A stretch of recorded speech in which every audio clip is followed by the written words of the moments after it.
pour en parler, j'accueille ici en salle des conférences Mélanie Vogel. Bonjour. Bonjour. Vous êtes l'une des nouvelles sénatrices des Français établis hors de France et vous appartenez au groupe écologiste. On vous a vu très mobilisé sur ce texte.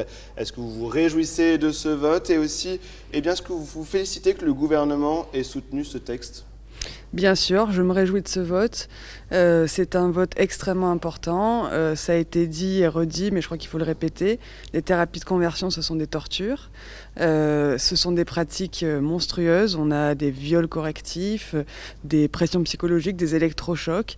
Alors on sait que l'interdiction judiciaire est une première étape uniquement, mais c'est une étape très importante et c'est un symbole extrêmement important envoyé aux victimes. C'était ma question suivante. S'agit-il d'un texte symbolique ou est-ce qu'il y a des pratiques en masse sur ce sujet? Est-ce que c'est vraiment quelque chose qu'on voit établi en France? Qu'est-ce que vous en savez? Alors, comme vous savez, de par la nature de ces pratiques, c'est extrêmement difficile d'avoir des chiffres. Les victimes parlent peu. Et avant qu'on ait un délit qualifié, évidemment, personne n'a jamais été condamné pour thérapie de conversion puisque ce délit n'existait pas. Donc les chiffres sont compliqués de par la nature des pratiques et sans avoir de délit, c'est encore plus compliqué. Donc vous dites que ce texte va pouvoir permettre de révéler aussi des choses.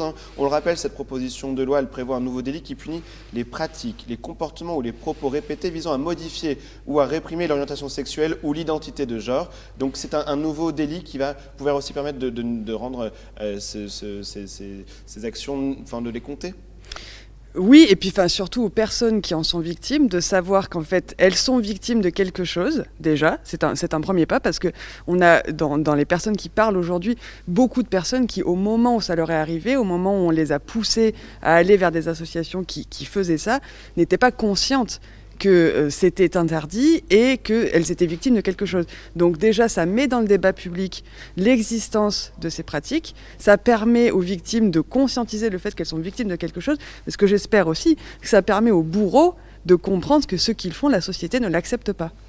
Un mot sur ce que la droite a essayé de faire passer en séance avec les amendements de Jacqueline Eustache-Brinio. Il voulait enlever les mots d'identité de genre, ne garder que l'orientation sexuelle.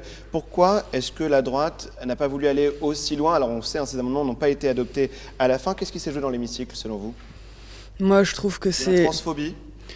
Oui, en fait, il faut vraiment être dans une position. Quelle sensation de privilège on doit avoir pour se dire... moi, je comprends pas trop ce que c'est l'identité de genre, c'est pas clair. Quand je vais dans ma circonscription, parce que c'était ça l'argument, quand je vais dans ma circonscription et que je demande aux gens, ils savent pas ce que c'est. Et donc, je vais rayer une phrase qui va avoir pour conséquence, parce que derrière cette phrase, il y a des gens, il y a des personnes trans qui se font torturer. Et donc, parce que moi, j'ai pas trop bien compris que c'est un mot que je considère qui n'est pas du tout un mot d'activiste, c'est un mot qui est là dans notre code pénal depuis longtemps. Mais comme je considère que c'est pas très clair, je me permets de déposer un amendement pour ne pas protéger des milliers de personnes qui existent. La cause trans, elle est encore ignorée au Parlement, selon vous? Oui, c'est très difficile. Si vous voulez, c'est toujours on a beaucoup encore à faire en France pour protéger les personnes trans. C'est des personnes qui sont très souvent invisibilisées et donc c'est très difficile. Et on a peu, il faut le dire, au Sénat de représentation de cette partie de la société. Donc c'est encore plus difficile de visibiliser ces combats. Il nous reste un peu plus de 2 minutes, Mélanie Vogel, pour parler des prochains combats des militants en faveur des droits des homosexuels, des lesbiennes et des personnes trans. Ce sont des combats, qu'on a compris, que vous allez porter, que vous voulez porter ici au Sénat, que vous portez déjà depuis votre élection. C'est donc quoi le prochain combat?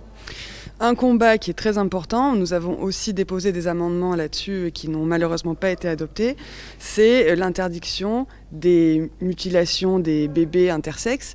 Tout le monde ne le sait peut-être pas, mais il y a des bébés qui naissent, qui sont en très bonne santé, qui vont très bien, et ils sont parfaits, seulement leur corps ne correspond pas exactement à la vision binaire de notre société, qu'il devrait y avoir des hommes qui seraient comme ça et des femmes qui seraient comme ça.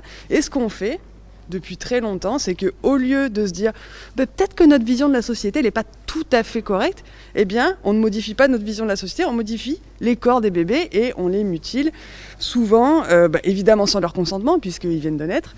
Et ce sont des mutilations qui sont extrêmément graves, qui peuvent amener à des problèmes de santé physique et mentale très forts plus tard, et donc c'est quelque chose qu'il faut absolument interdire. Une dernière question, vous avez ouvertement parlé du fait que vous êtes lesbienne. Oui. Qu'est-ce que ça change dans votre action dans l'hémicycle, dans votre action de parlementaire?